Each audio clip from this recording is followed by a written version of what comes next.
Well, helping kids navigate stress after traumatic events can really be a game changer in their mental health. And here to talk about it and give us some tips is Dr. Martha Durham from Durham Psychology. You know, we were talking, and right after the Tanglewood thing, I was like, Doc, we got to have this talk again. Because it's not only, and maybe what we'll do is, because this could go into another thing, if you were at that school, that's a whole other conversation, because you probably 100%. saw some things that you're never going to get out of your life.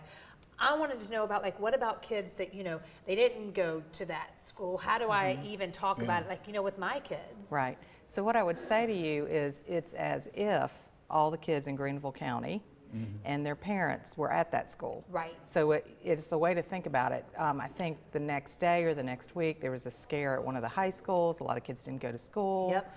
And so they're vicariously traumatized.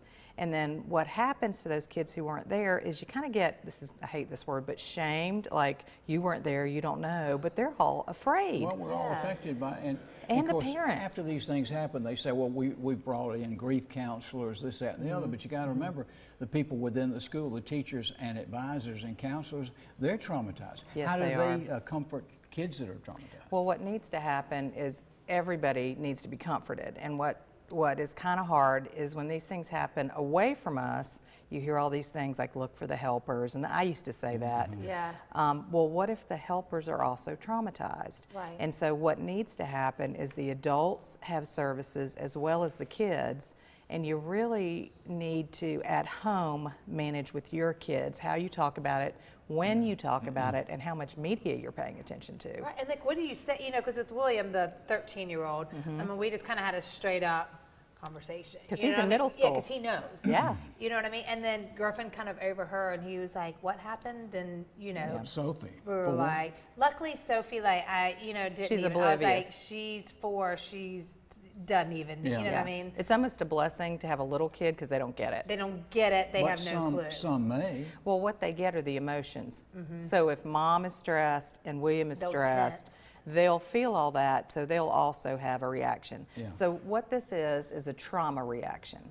And you know, back in the day, we thought there was one way to deal with trauma, which is exposure, okay? Which is in a safe space like a therapist's office, you re-experience what happened, and you're safe, and you do things called grounding techniques, and you get a person to live through it in the memory of it until they get desensitized and they process it. They don't get over it, but they learn to deal with it. Process it. That's not the only way you can do it.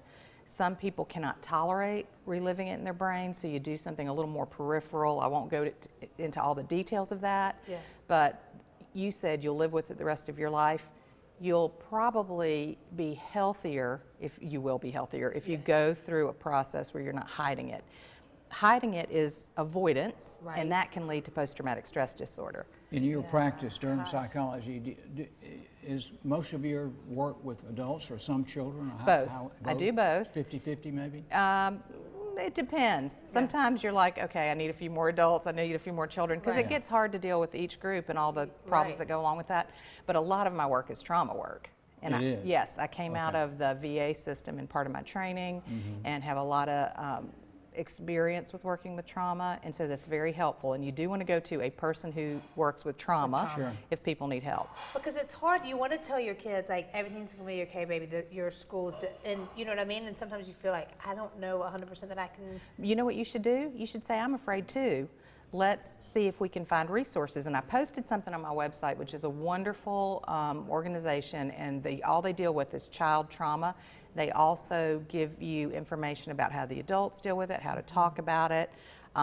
So you should be real. You should say, I like that. I'm afraid too, and let's figure out how to stay safe Together. Yeah. Real quick, this isn't like that kind of trauma, but trauma can be defined like, you know, parents splitting up or, you know, that kind of stuff. Anything like that. They're all losses, and people grieve. Are you, I see North Main Counseling. Are you available through Durham Psychology as well? Both, but most people find me through North Main Counseling. Okay. Yep, and that's my website. You can find me through that. Okay. Thank you, Martha. You always make these hard talks a lot easier. Thank you for having me. It's The main important. thing is we can find her. Yes. Yes, you Okay. can. Yes, we can. Thanks, Doc.